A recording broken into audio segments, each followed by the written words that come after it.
Bonjour bien-aimés dans le Seigneur, nous sommes mardi matin et comme prévu, ce matin, nous sommes en train de commencer la Pâque chrétienne. Et je t'invite à lire Matthieu chapitre 26, les versets 1 à 5. Matthieu chapitre 26, versets 1 à 5, pour introduire la Pâque chrétienne. Oh, dis avec moi, je suis très béni. Je lis au nom du Seigneur. Lorsque Jésus eut achevé tous ses discours, il dit à ses disciples, « Vous savez que la Pâque a lieu dans 2 jours. » Écoute bien cette parole. « Vous savez que la Pâque a lieu dans 2 jours. Et que le Fils de l'homme sera livré pour être crucifié. » Alors les principaux sacrificateurs et les anciens du peuple se réunirent dans la cour du sacrificateur, du souverain sacrificateur appelé Caïphe. Et ils délibérèrent sur les moyens d'arrêter Jésus par ruse et de le faire mourir. Mais ils dirent que ce ne soit pas pendant la fête, afin qu'il n'y ait pas de tumulte parmi le peuple. Amen. Le Seigneur aujourd'hui est en train de nous rappeler à travers ses Écritures, c'est quoi la Pâque chrétienne. Nous sommes en train de lire lui-même le Seigneur Jésus-Christ sur terre, avant qu'il soit livré, avant qu'il soit crucifié, avant qu'il soit tué, et en train de dire à ses disciples, vous savez que la Pâque c'est dans 2 jours. Alors, de quelle Pâque il parle? Mais Jésus était juif. Il était parmi les Juifs. Il est né dans le monde juif, de la famille juive. Et de cette coutume, il était en train de célébrer la Pâque juive que nous avons étudiée pendant 6 jours. Jésus est en train de prévenir ses disciples, vous savez que la Pâque aura lieu dans 2 jours. Ça veut dire, c'est comme on prépare Noël. Vous savez que Noël arrive dans 2 jours. Et alors, pendant que tu es en train de dire, vous savez que Noël arrive dans 2 jours et que si votre femme enceinte ou bien vous êtes une femme, vous êtes enceinte, vous donnez un fils le 25, comme de coutume, vous avez, si vous voulez, le choix de donner à votre enfant le nom de Noël. Donc la Pâque chrétienne ne peut pas se désolidariser de la Pâque juive. La Pâque chrétienne ne peut pas avoir de sens sans parler de la Pâque juive. Voilà pourquoi je voulais que nous comprenions ces enseignements qui sont très fondés. D'où vient la Pâque que toi et moi nous célébrons. Alors ici, nous sommes en train de voir que Jésus est en train d'être préparé à être livré. Lui-même, il savait qu'il allait mourir. Maintenant, les sacrificateurs, les pharisiens entre eux, sont en train de se dire, si nous l'arrêtons pendant la période de fête, de la célébration, ça peut créer un tumulte, ça peut créer des problèmes, le peuple peut se révolter. Attendons que cette période passe. Mais il s'avère que c'est pendant cette période que le Seigneur a été arrêté, qu'il a été tué, pour représenter, pour symboliser la Pâque chrétienne que nous allons comprendre, toi et moi. Mais il y a une chose que j'aime dans cette parole que nous venons de lire, que le Seigneur est en train de nous préparer de comprendre. Alors les principaux sacrificateurs et les anciens du peuple se réunirent dans la cour du souverain sacrificateur appelé Caïphe. Et ils délibérèrent sur les moyens d'arrêter Jésus par une ruse et de le faire mourir. Oh bien-aimé, tout ce qui se passe dans ta vie a été comploté quelque part. Moi, je le dis toujours, il y a des gens qui se réunissent dans l'obscurité, la nuit, dans le monde secret pour vouloir te faire du mal, quel que soit ce que toi tu veux. Ce n'est pas tout le monde qui t'aime. Ce n'est pas tout le monde qui est pour toi. Il y en a qui ne t'aiment pas. Pendant que tu es en train d'écouter même cette parole, il y en a qui sont en train de parler contre toi. Mais qu'à cela ne tienne, nous sommes les enfants de Dieu. Et le Seigneur est dans notre camp. C'est ce qui est plus important. Ce message, ce n'est pas pour parler de tes ennemis. Mais je suis en train de te faire voir que notre Seigneur Jésus-Christ a été arrêté. Mais pas juste comme ça. Il fallait trouver une raison pour l'accuser. Oui, c'est dans le plan de Dieu que Jésus vienne mourir pour nos péchés.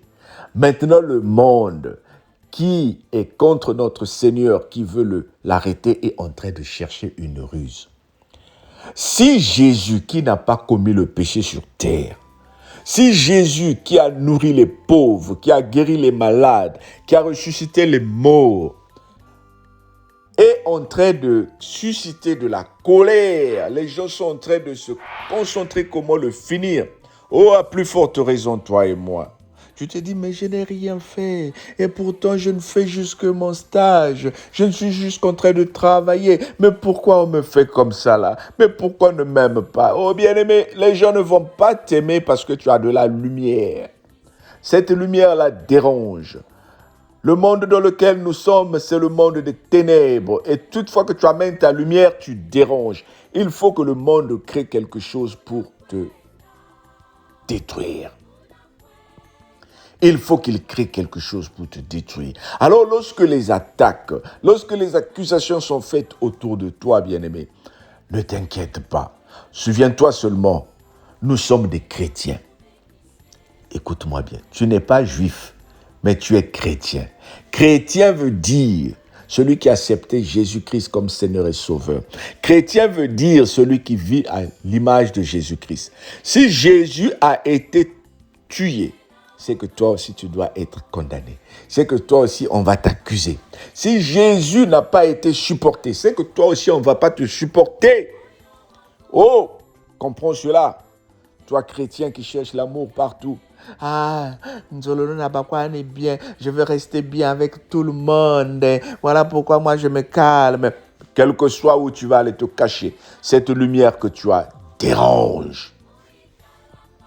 Fais du bien à tout le monde. Les gens vont commencer à te demander, mais pourquoi il me fait du bien?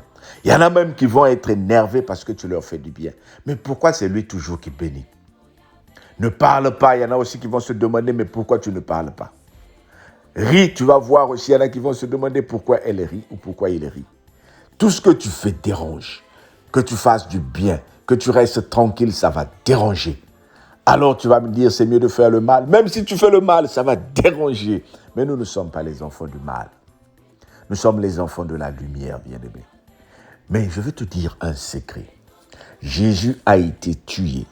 Il a été sacrifié. Il a été crucifié. Mais tu sais quoi? Aujourd'hui, si on parle du nom de Jésus, c'est parce qu'il s'est rendu humble. Il a accepté de mourir et Dieu l'a souverainement élevé afin que tout genou fléchisse au nom de Jésus. Bien-aimé, n'aie pas le mal, n'aie pas peur du mal. N'aie pas peur du mal. N'aie pas peur des accusations. N'aie pas peur des attaques du diable. N'aie pas peur des mensonges du diable. Mais vois ces moyens-là, vois ces attaques-là comme une situation où le Seigneur est en train d'utiliser pour te faire valoir, pour te donner encore de la valeur. Lorsque les attaques arrivent, lorsque les challenges, lorsque les problèmes arrivent, dis, c'est à cause de toi, Jésus.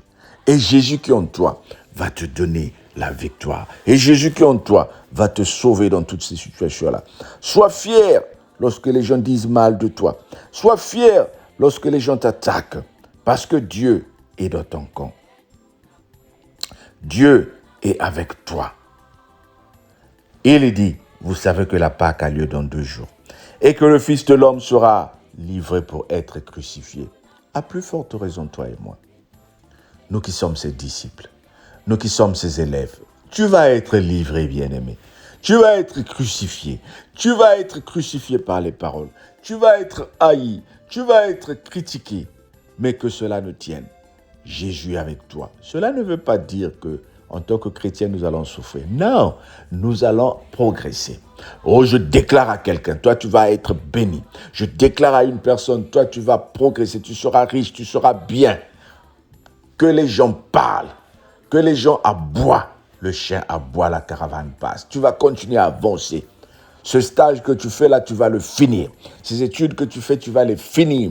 Oh, cette maison que tu es en train de construire, tu vas la finir. Cette maison que tu es en train de vendre, tu vas la vendre. Oh, tes enfants vont se marier. Toi, tu auras le bonheur, que les gens te haïssent, qu'ils ne t'aiment pas.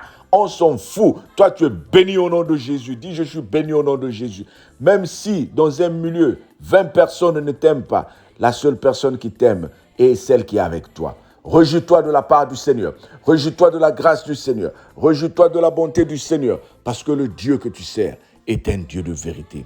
C'est le Dieu que tu cherches qui va t'élever jour et nuit. Sois béni au nom de Jésus. Je viens juste d'introduire la Pâque. Des bonnes choses sont en train d'arriver. Toi, tu vas apprendre la Pâque juive. Et tu verras que c'est un bon moment que toi et moi, nous devons choyer. C'est un moment que nous devons aimer. C'est la période de la joie. Continue à porter ta croix. Continue à souffrir avec le Seigneur, mais dans la paix. Que le Seigneur te bénisse. Amen. Mais on se dit ça ce soir pour le direct qui va être présenté par la sœur Laure. Pour ceux qui ne savent pas, c'est sur Facebook, direct de la cellule de prière à la gloire de Dieu, à partir de 22h heure de France, 21h heure de Brazzaville.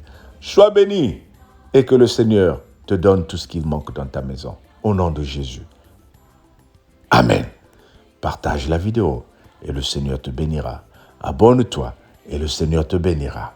On se dit à demain.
Esto